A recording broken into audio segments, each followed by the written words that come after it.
गणेश चतुर्थी की हार्दिक शुभकामनाएं फ्रेंड्स। आप सभी को कैसे हैं आप सब। गणपति बप्पा की कृपा सदैव सब पर बनी रहे। आज मैं आप सबके साथ शेयर करूंगी गणपति स्थापना की पूजा विधि। गणपति स्थापना के दिन हम पूजा कैसे करेंगे और गणपति जी को, गणपति बप्पा को स्थापित कैसे करेंगे, कलश स्थापन कैसे करेंगे, तो सरल और संपूर्ण पूजा विधि मैं आप सबके साथ शेयर करूंगी फ्रेंड्स। और सही विधि क्या है कलश स्थापन की और गणपति स्थापना की सही विधि क्या है, आज मैं आप सबके साथ शेयर करूंगी। तो सबसे पहले पूजा की चौकी आप जहां पर लगाइएगा वहां अच्छे से साफ सफाई कर लीजिएगा और गंगा जल का छिड़काव करके उसके बाद पूजा की चौकी लगाकर लाल रंग के कपड़े का आसन दे दीजिएगा।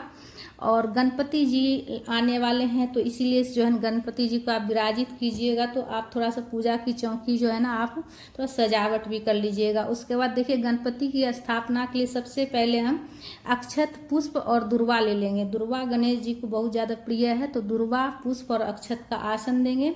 गणपति बप्पा मोरिया, गणपति बप्पा मोरिया, इस तरह से बोलते हुए, आवाज लगाते हुए, बोलते हुए, सभी परिवार सहित बोलते हुए स्थापित कीजिएगा।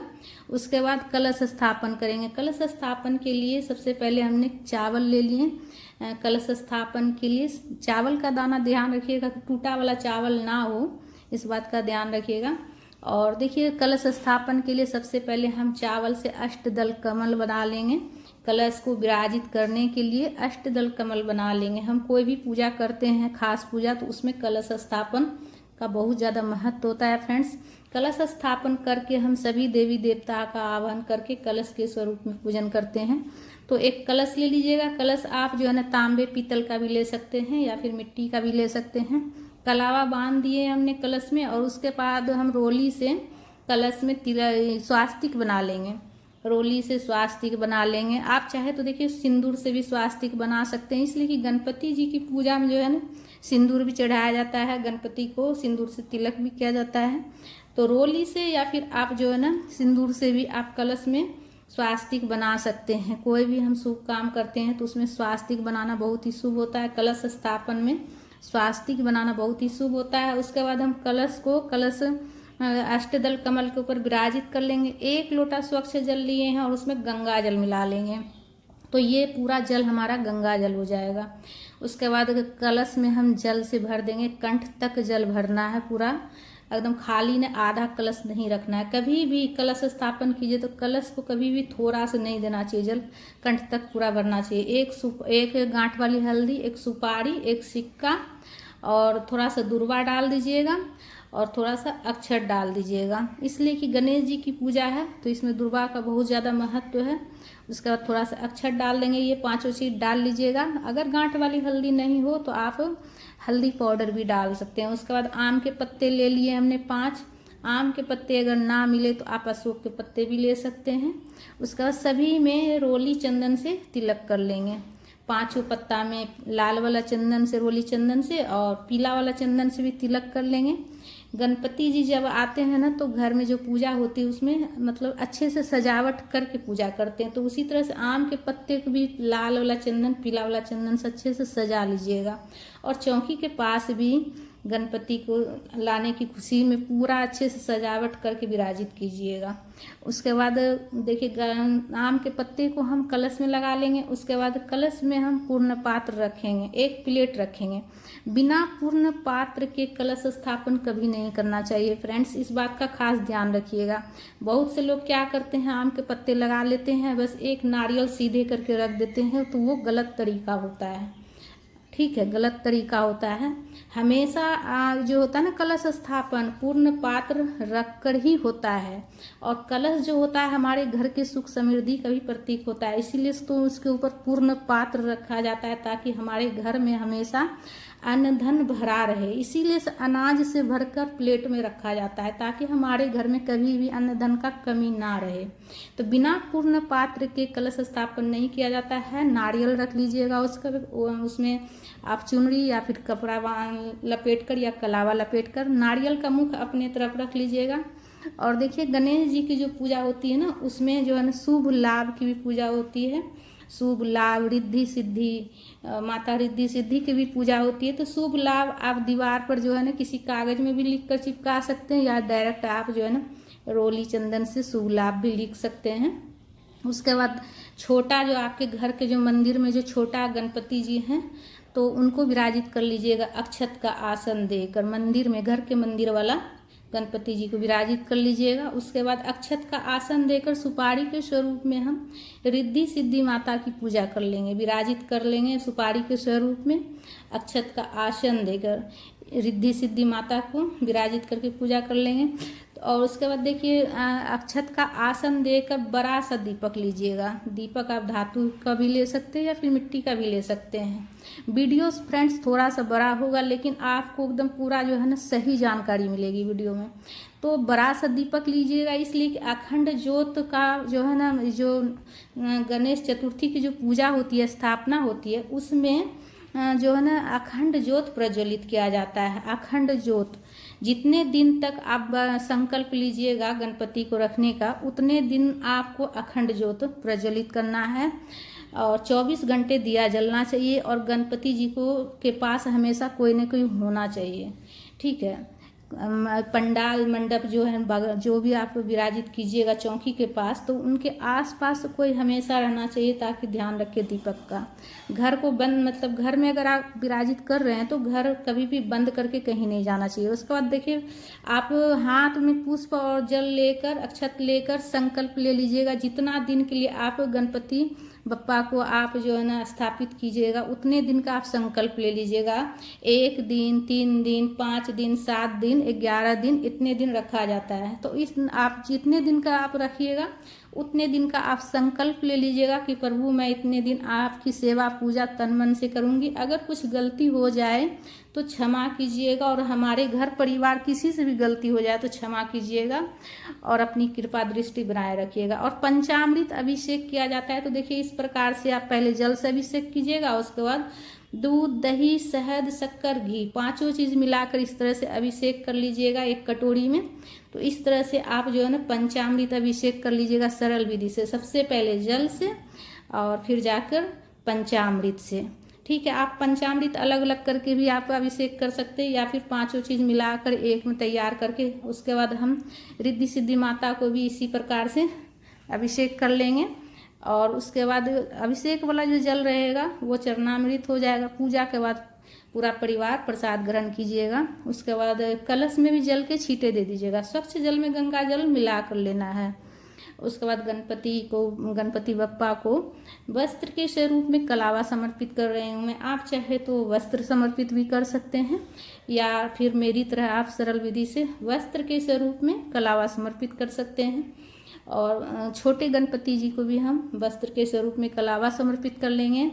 और रिद्धि सिद्धि माता को भी हम वस्त्र के स्वरूप में कलावा समर्पित कर लेंगे। तो रिद्धि सिद्धि माता की पूजा आप जरूर से जरूर कीजिएगा। जब गणपति स्थापना आप कीजिएगा तो साथ में रिद्धि सिद्धि माता की भी पूजा की जाती है। उसके बाद जनेऊ समर्पित कर लीजिएगा, गणेश जी को जनेऊ समर्पित कर लीजिएगा। और जब पूजा कीजिएगा तो इस बीच में आप जो है ना ओम गणेशाय मंत्र का जाप कर सकते हैं, ठीक है। ओम गणेशाय नमः, ओम गणेशाय नमः, इस तरह से मंत्र का जाप कर सकते हैं आप। उसके बाद इत्र हो तो इत्र भी लगा दीजिएगा, और नहीं हो तो देखिए कोई बात नहीं है। इसलिए कि भगवान सबसे पहले हमारे भाव देखते हैं, हम किस भाव से पूजा कर रहे हैं। तो इसीलिए से सामान थोड़ा सा कम ज़्यादा हो जाए उससे कोई दिक्कत नहीं है। रोली चंदन से तिलक कर लीजिएगा, कलश में भी और गणेश जी को भी, और दीपक में भी तिलक कर लीजिएगा। और उसके बाद माता को सिंदूर लगा लेंगे, हम रिद्धि सिद्धि माता को सिंदूर लगा लेंगे। और गणेश जी को भी सिंदूर से तिलक कर सकते हैं, इसलिए कि गणेश जी को सिंदूर से तिलक किया जाता है। और गणेश जी को सिंदूर से तिलक करने से गणेश जी बहुत ज़्यादा प्रसन्न होते हैं। उसके बाद आप माला पे अगर आर्टिफिशियल माला हो तो वो भी पहना सकते हैं, या फिर मार्केट से जैसे कि आर्टिफिशियल लाकर, या फिर आप जो है ना जो फूल होता है ओरिजिनल फूल, उसका भी माला गूंथ के आप गणपति जी को समर्पित कर सकते हैं। उसके बाद दुर्वा जरूर से जरूर आप समर्पित कीजिएगा। 11-21 का पुंज बना लीजिएगा, 11-21 गिन कर ले लीजिएगा, 11 या फिर 21। और उसमें कलावा लपेट कर कुंज बना लीजिएगा इस तरह से। तो 11-21 की संख्या में कुंज बनाकर आप ज़रूर से ज़रूर चढ़ाइएगा गणपति को। जितने दिन आप रखिएगा प्रतिदिन आपको चढ़ाना है।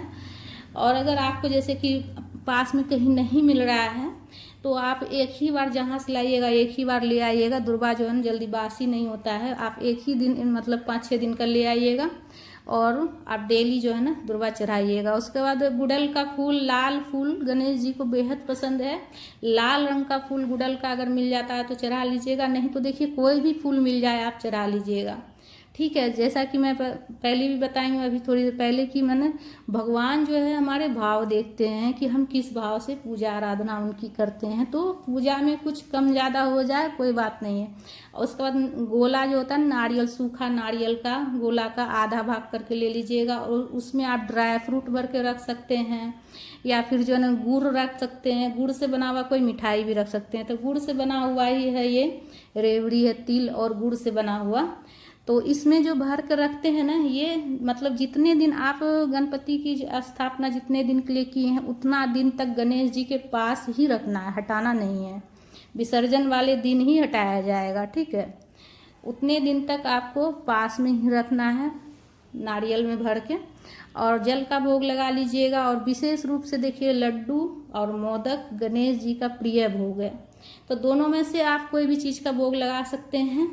और प्रतिदिन देखिए कुछ ना कुछ घर में अपना बनाकर आप भोग लगाइएगा। और फल में गणेश जी का प्रिय फल है केला। केला मिल जाए तो केला चढ़ा लीजिएगा, नहीं तो देखिए कोई भी फल आप चढ़ा सकते हैं। 2 तरह, 4 तरह, 5 तरह, 1 तरह का भी चढ़ा सकते हैं। पान चढ़ा लीजिएगा, जैसा कि देखिए आरती में भी दिया हुआ है, पान चढ़े फूल चढ़े और चढ़े मेवा, लड्डुअन के भोग लगे संत करे सेवा। तो पान जो है जरूर से जरूर चढ़ाना है गणेश जी को, ठीक है। जोरा पान चढ़ा लीजिएगा, उसके ऊपर मेवा रख के ड्राई फ्रूट रख के चढ़ाइएगा। बहुत ज़्यादा प्रसन्न होते हैं। ये छोटी छोटी चीज़ों से ही जो है ना गणेश जी बहुत ज़्यादा प्रसन्न होते हैं। ओम गणेशाय नमः मंत्र का जाप करते हुए पूजा कीजिएगा। और उसके बाद धूप प्रज्वलित करके धूप भी दिखा लीजिएगा, ठीक है। तो इस तरह से जो है ना स्थापना पूजा की जाती है। उसके बाद देखिए हाथ में पुष्प लेकर आप गणेश चतुर्थी का किताब हो तो आप पढ़ लीजिएगा कथा। इसलिए कि गणेश चतुर्थी का अगर आप व्रत करते हैं तो व्रत आपका तभी पूर्ण होगा जब आप कथा सुनिएगा, ठीक है। तो कथा आप सुन लीजिएगा या फिर पढ़ लीजिएगा हाथ में पुष्प लेकर। उसके बाद आप जो है पूजा में कुछ दक्षिणा रख लीजिएगा। इसलिए कि दक्षिणा रखने से हमारी पूजा में अगर कुछ भी कमी रहता है तो उसकी पूर्ति हो जाती है। तो इस तरह से आप जो है ना खुद से अपने आप से पूजा कर सकते हैं। पूरा परिवार मिलकर पूजा कर सकते हैं। हाथ जोड़कर निवेदन जरूर कीजिएगा भोग लगाने के बाद प्रभु से कि हे प्रभु भोग ग्रहण कीजिए प्रभु। और पूजा में हुई गलतियों के लिए और कमियों के लिए क्षमा याचना भी कीजिएगा। उसके बाद आरती कर लीजिएगा कपूर प्रज्वलित करके। जय गणेश जय गणेश जय गणेश देवा, माता जाकी पार्वती पिता महादेवा। इस तरह से आरती गाते हुए पूरा आरती गा लीजिएगा। मैं अभी थोड़ा सही गाई हूँ। आरती गाते हुए आरती कर लीजिएगा प्रेम पूर्वक। पूरा परिवार मिलकर पूजा कीजिएगा और पूरा परिवार मिलकर जो है ना गणेश चतुर्थी का उत्सव के मनाइएगा और प्रभु के स्वागत कीजिएगा पूरा परिवार मिलकर। उसके बाद हाथ में जल लेकर, सीधे हाथ में जल लेकर आचमनी कर लीजिएगा। तो इस तरह से आपका पूजा जो है ना पूर्ण होता है। और हवन जो है वो लास्ट वाले दिन किया जाता है, अंतिम वाले दिन। तो हवन का भी वीडियो मैं आप सबके साथ जल्दी शेयर करूँगी।